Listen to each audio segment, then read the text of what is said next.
The secure holographic display flickered to life in the depths of the flagship Sovereign's Edge, casting an eerie blue glow across Captain Varda's scarred features. The Zolnari captain's 4 eyes narrowed as she reviewed the classified report floating before her, a document that made the hardened warrior's chitin plates bristle with unease. Another human settlement has fallen silent. She muttered, her mandibles clicking in the way that betrayed deep concern among her kind. That makes 17 in the past cycle. The vast command center of the Galactic Coalition's most formidable vessel buzzed with suppressed tension. Officers from a dozen different species moved between holographic displays, their various forms of hands, tentacles, and appendages working frantically at alien interfaces. The Coalition had maintained peace among thousands of sentient species for over 10 millennia. But now that peace hung by a thread. Admiral Korthva of the crystalline Vorthak race materialized in a shimmering teleportation beam, his translucent form catching the light like a living prism. Captain Vardamun. His voice resonated through harmonic frequencies that translated into meaning via the universal implants. The Inner Council has reached a decision. We must act before the humans' war capabilities develop further. Varda's lower arms crossed, while her upper pair remained at attention. With respect, Admiral, our intelligence suggests we may already be too late. The humans have demonstrated an unsettling aptitude for warfare innovation. Elapora, came the Admiral's crystalline response.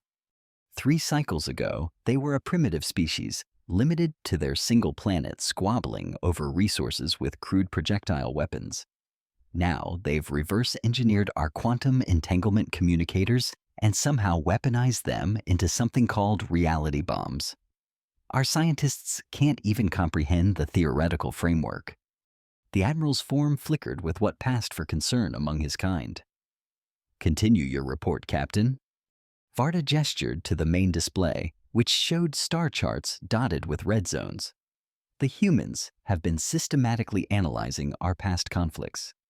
They've studied our battle tactics from the Meridian War, the Sigma Uprising, even the ancient Void Crusades, but they're not copying our strategies, they're inventing entirely new ones. A junior officer, a tentacled Kethrian, approached with visible nervousness. Captain, we're receiving a transmission from the human vessel. Determined endurance. They want to negotiate. Varda's eyes widened. In all her centuries of service, no species had ever suggested negotiations while actively upgrading their weapon systems. Put them through. The holographic image resolved into a figure wearing the simple dark blue uniform of human space forces. Captain Sarah Martinez looked remarkably normal for a species that was currently terrifying the galaxy's oldest civilizations. Her only concession to military bearing was perfect posture and eyes that held depths of calculation. Captain Varda, Martinez said in the human's surprisingly melodic language, which the translators rendered into precise meaning. I believe we need to discuss recent misunderstandings. Misunderstandings. Varda's mandibles clacked loudly. Your species destroyed the hegemony outpost at Rigel 3. We did, Martinez admitted without the slightest trace of remorse. After discovering they were experimenting with a virus specifically designed to target human DNA. We consider that an act of war. Admiral Korthva moved closer to the communication array. The hegemony was conducting legitimate defensive research.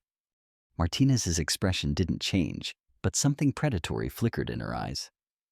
Defensive research involving the specific targeting of a species' genetic markers is indistinguishable from preparation for genocide. We've seen this pattern before in our own history. You speak of patterns, Varda said carefully. What patterns do you see in our current situation?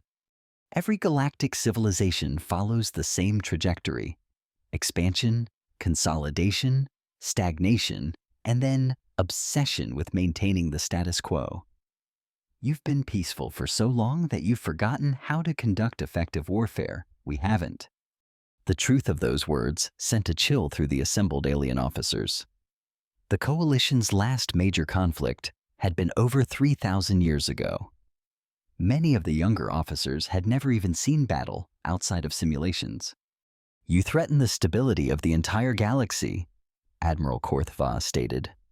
Martinez smiled an expression that translated poorly across species, but somehow conveyed both amusement and menace.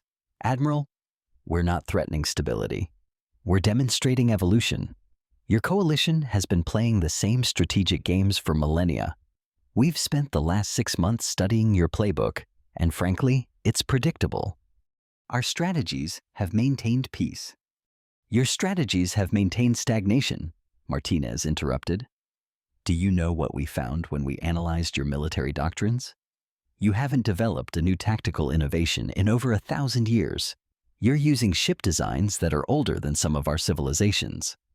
Varda felt a disturbing realization forming. "What do you want?" "Want?" Martinez seemed genuinely surprised. "We don't want anything from you. We're simply refusing to be victims." The human captain gestured, and new data began flowing across the coalition's displays.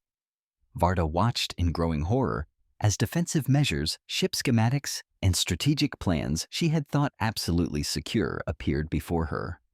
"How did you penetrate your systems?" Martinez finished. "We noticed you've been using the same encryption algorithms for centuries. It took our computers about 47 minutes to crack them. We've been reading your communications for months." Admiral Korthva's form blazed with indignant color. "This is a violation of every treaty." "Treaties we never signed," Martinez reminded him. "Treaties made by species who probably couldn't have imagined we existed when they wrote them." A new alarm klaxoned through the ship. The Kethrian officer's tentacles writhed with distress. "Captain, multiple human ships are to cloak, they're everywhere." The main display shifted to show tactical positions. Dozens of human vessels had appeared as if from nowhere, surrounding the coalition fleet in a perfect sphere. Varda's tactical system screamed warnings as she realized every one of her ships was simultaneously targeted by multiple weapon systems. "How?" Varda whispered. Martinez's smile grew more pronounced. "While you've been maintaining galactic peace, we've been fighting the only enemy we had left ourselves. Every human conflict has been a laboratory for innovation. Every peace treaty gave us time to imagine worse ways to break the next war." "Our shields?" "Are down," Martinez confirmed. "We've been studying your technology for months. It turns out when you haven't updated your defensive systems in a millennium, they become very predictable." Captain Varda felt the weight of her failures crushing down on her. "What are your terms?" "Terms?" Martinez looked genuinely puzzled.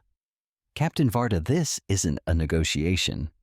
This is us informing you that humanity is no longer interested in being studied, categorized, or treated as junior members of your galactic community." The human captain stood her posture, somehow conveying immense authority despite her species' lack of natural weapons or intimidating physical features. "From this moment forward, human space is no longer subject to coalition oversight. Our colonies will expand as we see fit. Our research will continue without alien interference. And most importantly, any attack on human interests will be met with overwhelming retaliation." "And if we refuse to accept these conditions?" Admiral Korthva asked. Martinez's expression didn't change, but the temperature in the room seemed to drop several degrees. "Then we'll demonstrate what human warfare really looks like." With a gesture, new images appeared on the displays. Varda recognition dawned with horror. "The forgotten stations." "Are not forgotten," Martinez confirmed. "They're experimental platforms we've been building in deep space. Each one contains enough firepower to sterilize a star system. We've built 47 of them." The implications hit Varda like a physical blow. The humans had been preparing for galactic warfare while simultaneously appearing to pursue peaceful exploration. "This is impossible. Our sensors would have detected." "Your sensors detect what we want them to detect. We've been studying you far longer than you've been studying us." A new voice cut through the tension. Dr. Elizabeth Reyes materialized in holographic form beside Martinez, her laboratory coat and tired eyes suggesting she'd been working for days straight. Captain Martinez, the demonstration is ready. Proceed, Doctor. The displays shifted to show a dead system on the galactic rim. Varda watched as energy signatures appeared around a lifeless planet. This is the Omega weapon, Dr. Reyes explained with scientific detachment. It doesn't destroy matter, it edits it. Watch carefully. The planet simply changed. Where there had been rock and dead atmosphere, there was now something else entirely. The sensors couldn't even classify what they were observing. Selective reality modification, Dr. Reyes continued. We can change the quantum state of matter at a molecular level, make atmosphere toxic to specific species, turn solid ground into liquid, convert enemy ships into harmless light patterns. The applications are limitless. Admiral Korthva's form flickered rapidly, the crystalline equivalent of rapid breathing. This violates the fundamental laws of physics. Your understanding of physics, Martinez corrected. We've discovered that the universe is far more malleable than your civilizations believed. When you've spent 10,000 years assuming something is impossible, you stop looking for ways to make it possible. Varda's mind reeled. Why are you showing us this? Because knowledge prevents suffering, Martinez replied. When you understand what we're capable of, you make better decisions about how to interact with us. The human captain gestured again, and the tactical displays shifted. Your fleet is currently surrounded by ghost ships vessels that exist in a state of quantum superposition. They're both there and not there until we choose to observe them. Your weapons will pass right through them while theirs will strike you normally. Impossible, an officer muttered in several alien languages simultaneously. Improbable, Dr. Reyes corrected. We've simply been asking different questions than the rest of the galaxy. What if space could be folded like paper? What if time moved differently in combat zones? What if consciousness itself could be weaponized? Martinez nodded approvingly. While your species have spent millennia perfecting what already exists, we've been inventing what doesn't yet exist. Every human child learns about failed experiments and impossible dreams. We see impossibility as a challenge, not a barrier. The communication array crackled with amber incoming signals from across the Coalition fleet. Panic and confusion filled the channels as captains reported systems failures, inexplicable phenomena, and the slow realization that they were completely outmatched. Stand down your weapons, Martinez commanded, her voice carrying easily across all channels. Power down your shields. Prepare to be boarded. Boarded. Varda's mandibles clicked rapidly. For what purpose? Inspection, Dr. Reyes answered. We need to understand your biological and technological diversity, not for harm, but for adjustment. Adjustment. Martinez's expression grew serious. Captain Varda, humanity has learned a hard truth from our history. Peace through strength requires both overwhelming force and precise restraint. We're going to modify each of your species slightly. Nothing harmful, nothing that changes who you are. Just adjustments that will make direct military action against humans physically impossible. The implications hit the assembled aliens like a tidal wave. Biological warfare, someone whispered. Biological evolution, Dr. Reyes corrected. We're going to make you better, stronger, smarter, longer-lived. The trade-off is that your brains will be fundamentally unable to conceive of harming humans. Think of it as sophisticated allergy. You can't alter our species, Admiral Korthva protested. We've already begun, Martinez replied calmly. The modifications were introduced through your air systems 6 hours ago. By the time you return to your homeworlds, the changes will be complete. Your children will be born with complete physiological incompatibility for anti-human violence. Varda felt something fundamental shift in her mind, like tectonic plates realigning. The very concept of ordering an attack on human forces seemed to slide away from her thoughts like water off a smooth surface. What have you done to us? Ensured peace, Martinez said simply. For perhaps the first time in galactic history, we've created a truly permanent solution to interspecies conflict, not through treaties or diplomacy, but through evolution. The human captain walked to the view screen, her hands clasped behind her back. Captain Varda, your coalition has done an admirable job maintaining order. But order isn't progress. Stability isn't growth. You've created a galaxy where nothing changes, nothing improves, nothing evolves. And you're changing that, whether you want us to or not. Martinez turned back to face the alien officers. Humanity will continue to expand. We'll continue to innovate. We'll continue to push boundaries that other species consider sacred. But now we'll do it without interference. Dr. Reyes consulted a tablet device. The biological modifications are complete, Captain. All personnel aboard coalition vessels have been successfully adjusted. Excellent. Doctor, initiate the second phase. The displays shifted again, showing systems across the galaxy. Every coalition world now has a human monitoring station in its system, Martinez explained. Not to control you, to protect you. These stations will prevent interspecies conflicts by intercepting hostile actions before they can be carried out. You're controlling the entire galaxy, Varda realized.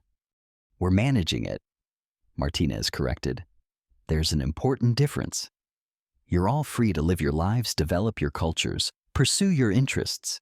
You simply can't pursue interests that involve harming other species. The crushing weight of defeat settled over the coalition officers. In less than an hour, humanity had effectively conquered the galaxy, not through destruction, but through control of conflict itself. Why?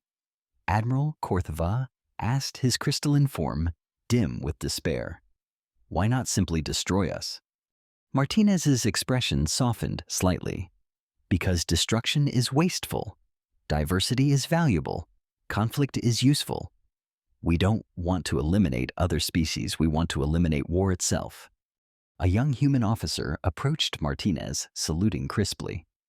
Captain, the modification process is complete across all coalition vessels. We're ready to proceed with the next phase. Thank you, Lieutenant Park. Dr. Reyes, begin Phase 3. Phase 3, Varda asked weakly. Dr. Reyes smiled with genuine enthusiasm. Now we begin the real work. Enhanced cognitive function, expanded lifespan, improved physical capabilities. Every species in the galaxy is about to experience a renaissance of ability and potential. You're helping us. Of course, Martinez said, as if the question was absurd. Peace isn't valuable if it's the peace of stagnation. We want a galaxy full of vibrant, innovative, creative species. We just want to ensure they channel that creativity in constructive directions. The human captain gestured to the view screen, which now showed images of human ships appearing throughout coalition space. Each of your worlds will receive a human embassy. We'll share technology knowledge and techniques for advancement. In return, you'll share yours with us. And if we refuse? Martinez's smile returned, but this time it held warmth rather than menace. Captain Varda, you literally cannot refuse. The biological modifications make non-cooperation with human initiatives feel as natural as cooperation felt before war. You'll want to work with us. As if to prove her point, Varda found herself genuinely curious about human technology, eager to see what innovations they might bring to Zolnari science. The feeling was entirely natural and completely artificial. You've enslaved us, Admiral Korthava stated with resignation. We've evolved you, Dr. Reyes corrected. Slavery implies unwillingness. You'll find that cooperation with humanity feels like your own idea. Martinez moved toward the transportation pad. This conversation will be transmitted throughout the galaxy. Every species will understand the new paradigm.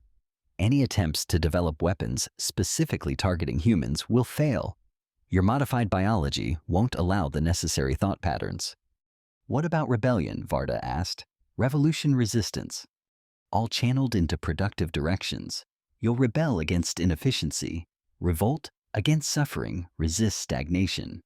Your warrior instincts will find new expressions in exploration, innovation, and artistic creation. As the human officers prepared to leave, Martinez paused at the transportation pad. Captain Varda, in 6 months, when the modifications have fully integrated, I want you to honestly assess whether this outcome is worse than the alternative. What alternative? Continued galactic stagnation, eternal low-level conflicts, the slow decline of creativity and innovation as species become more set in comfortable ways. Or, Martinez's eyes gleamed, the alternative where we weren't so careful with our weapons. The human officers vanished in shimmers of light, leaving the coalition commanders alone with their transformed reality. Hours later, as reports flooded in from across the galaxy, Captain Varda found herself in her private quarters, staring at a tactical display that showed the new galactic order. Human ships moved freely through space, their presence no longer triggering defensive responses in any alien mind. The modifications were so complete that the very concept of human hostility seemed absurd. A soft chime indicated an incoming message. Admiral Korth Vaz's holographic form appeared, his crystalline structure somehow conveying weariness. "Captain," he began, "I've been analyzing our situation. And the humans were correct. We haven't innovated in millennia. Our peace was the peace of exhaustion, not achievement. They haven't conquered us, they've forced us to evolve." Varda's mandibles clicked thoughtfully. "The question, Admiral, is whether forced evolution is still evolution. Does it matter? The end result will be the same. Stronger species, better technology, more creative thinking. The only difference is that we won't be able to turn these improvements against each other." A new holographic display showed real-time updates from across coalition space. On world after world, humans were arriving with impossible technologies, devices that could terraform dead planets in days, machines that could extend any species' lifespan. Indefinitely, techniques for enhancing intelligence without losing cultural identity. "They're keeping their promises," Varda observed. "Of course they are. They've engineered us to trust them completely." The irony wasn't lost on either of them. The modifications made skepticism of human intentions feel unnatural, while simultaneously allowing complete intellectual analysis of their methods. Months passed. The galaxy transformed with breathtaking speed. Ancient diseases were eradicated. Dying worlds were revitalized. Species that had been hostile for millennia began collaborating on projects that would have been impossible under the old order. Captain Varda received a promotion to Admiral and found herself working closely with human advisors on the development of new exploration protocols. The work was fascinating, challenging, and deeply satisfying in ways she couldn't quite explain. During a rare moment of reflection, in her expanded quarters on the newly redesigned flagship, she accessed the sealed records from the day of humanity's revelation. Reading her own words, remembering her own fears, she felt like she was observing a different person from a different era. A soft knock at her door interrupted her thoughts. "Come in." Captain Martinez entered, no longer wearing the military uniform of their first encounter. Instead, she wore the simple gray robes of the Human Advancement Corps, the organization that now coordinates development projects throughout the galaxy. "Admiral Varda?" Martinez said, inclining her head respectfully. "I wanted to check on your adaptation to the new role." "The transition has been remarkably smooth," Varda admitted. "Almost like I was meant for this position." Martinez smiled. "Perhaps you were. The modifications don't change your fundamental nature. They reveal potential that was always there." "Is that what you told yourself when you designed us?" "We told ourselves the truth, that every species in the galaxy had been holding themselves back out of fear. Fear of change, fear of conflict, fear of progress. We simply removed the fears that were preventing growth." Varda gestured for Martinez to sit on the specially designed furniture that now accommodated dozens of different anatomical structures. "Sometimes I wonder what I would think about all this if I could think about it clearly."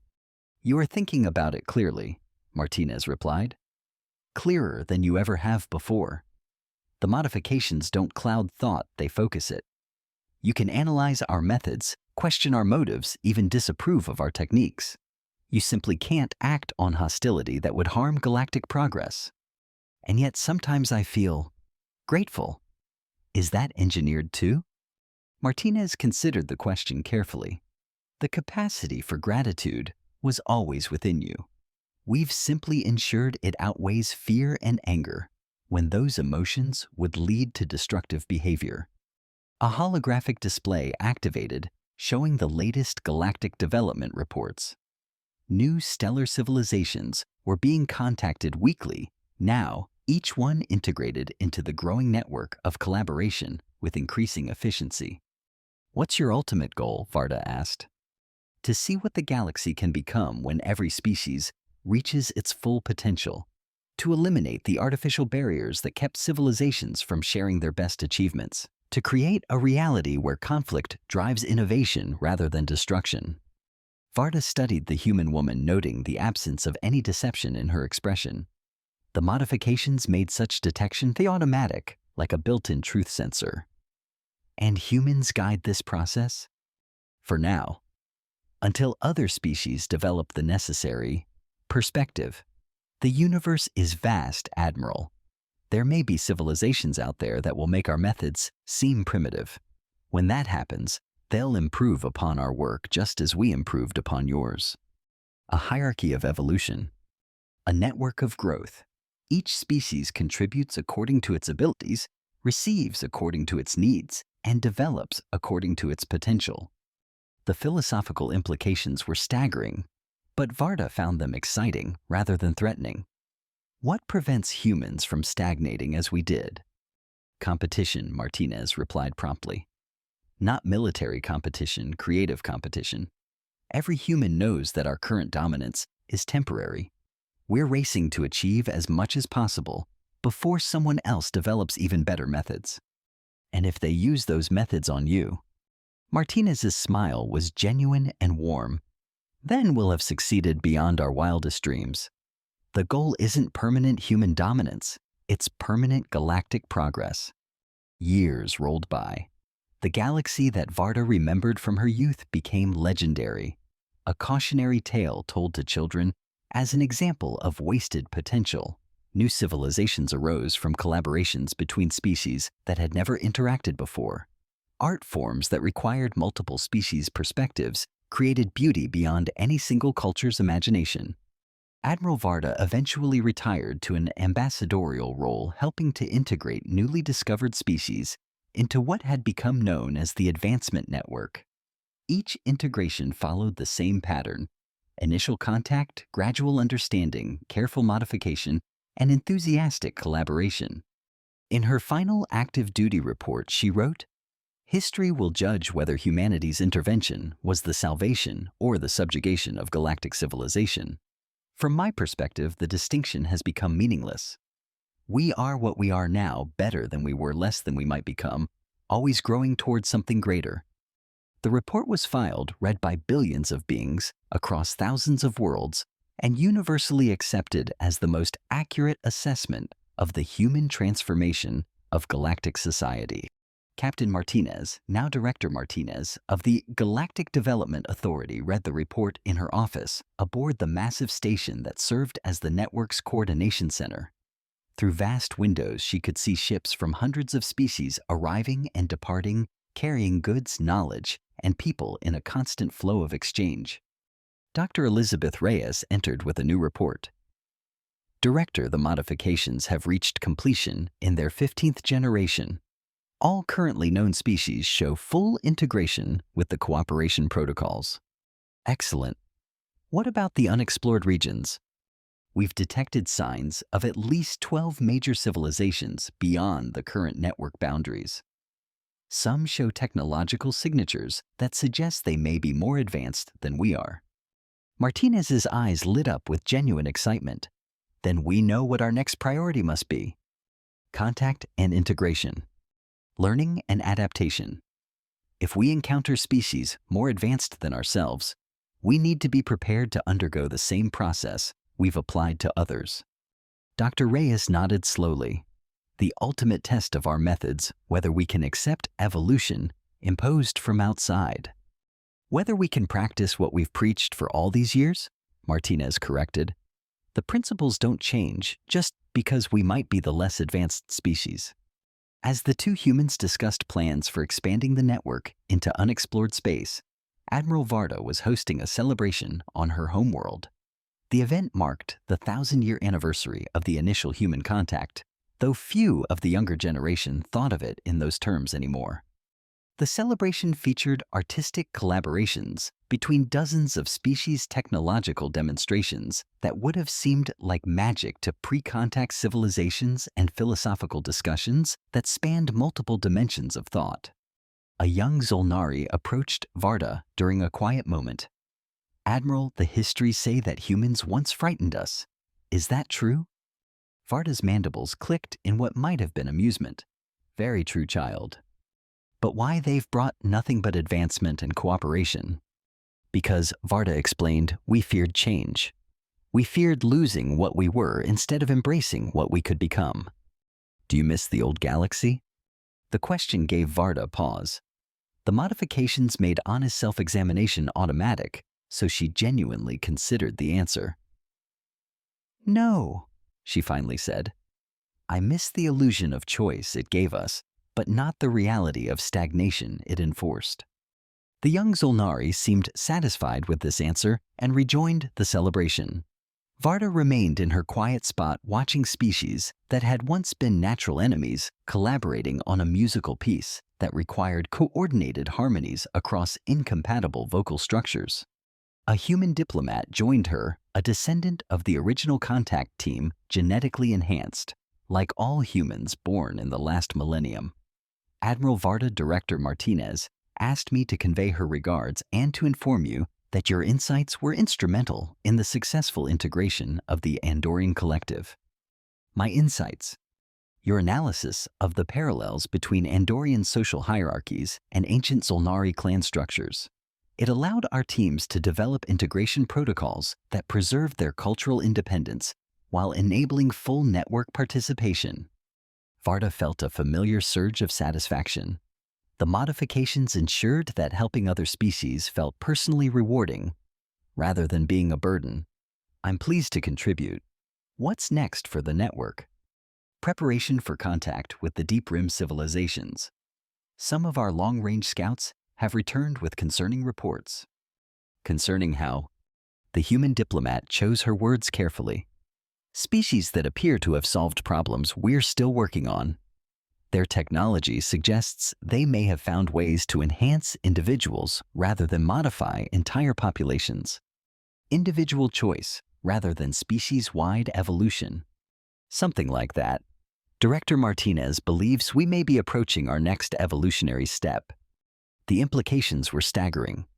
Varda found herself genuinely excited about the possibility of change, even if that change came from outside humanity's control.